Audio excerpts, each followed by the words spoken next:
Selalu terlambat ke sekolah, sehingga guru ingin bertemu dengan orang tuaku. Aku tidak punya pilihan selain membawanya ke penjara. Guru itu sangat terkejut karena ayahku berada di dalam sana. Begitu melihatku, ayah melompat-lompat dengan gembira. Sebenarnya, mental ayah itu seperti anak umur 6 tahun. Namun ia difitnah sebagai seorang pembunuh, dan aku sama sekali tidak mempercayainya. Jadi aku bersembunyi di dalam kotak kardus. Dengan bantuan para narapidana lain, aku menyelinap ke dalam penjara. Ketika kotak itu dibuka, para narapidana melihatku dengan senang, tetapi aku mengabaikan mereka. Aku melihat sekeliling, dan akhirnya melihat ayah. Ayah merangkak dari pojokan lalu memelukku. Janggutnya terasa geli di wajahku. Kami berdua pun menangis dengan sangat sedih. Aku berjanji dalam hati harus membantu ayah keluar dari penjara. Tapi, ada salah satu om di sana yang takut kalau kehadiranku bakal bikin mereka susah, jadi dia lari buat mengadu ke petugas. Aku cuma bisa diam ketakutan.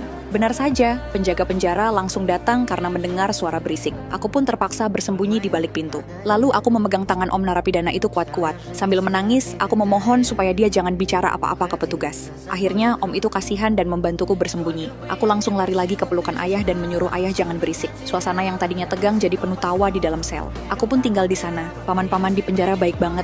Mereka membuatkan hiasan bintang-bintang dari kardus di langit-langit sel. Waktu lampu menyala, bayangannya jatuh ke selimut kami. Bagus sekali. Tapi sialnya, waktu ada pemeriksaan, kepala penjara melihatku. Aku dan ayah dipisahkan lagi. Aku sedih sekali sampai jatuh sakit. Pas kepala penjara datang menjenguk, aku memohon, tolong tangkap aku juga, dan masukkan aku ke penjara sama ayah. Kepala penjara itu cuma diam dan pergi. Ternyata, dia mulai mengecek ulang kasus ayah. Aku tidak tahu apa yang ada di pikirannya, tapi tak lama kemudian, aku sembunyi di kardus lagi, dan berhasil kembali ke pelukan ayah. Semua orang akhirnya tahu kalau ayah cuma dijebak, jadi mereka ramai-ramai buat surat dukungan supaya kasus ayah diperiksa lagi. Tapi pas sidang dimulai, ayah malah mengaku kalau dia yang salah. Belakangan aku baru tahu, ternyata ayah diancam oleh kepala polisi. Kalau ayah tidak mengaku, nyawaku terancam. Aku pun menangis sejadi-jadinya. Begitu hakim mengetok palu, ayah dijatuhi hukuman mati. Tapi paman-paman di penjara tidak mau menyerah. Mereka kerja bakti bikin balon udara dalam semalam. Aku dan ayah disuruh naik ke atasnya. Pas balon itu terbang tinggi, aku senang sekali karena kupikir kami bisa bebas. Aku sampai menari-nari kegirangan.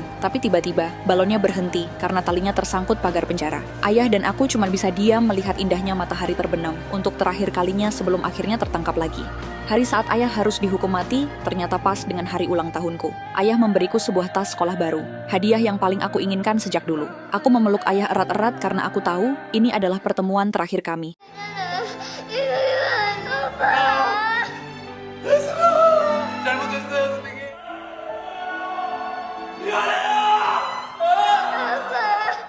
Bertahun-tahun kemudian, aku kembali lagi ke ruang sidang itu. Tapi sekarang, aku berdiri sebagai seorang pengacara. Akhirnya, aku berhasil membuktikan kalau ayah tidak bersalah dan membersihkan nama baiknya.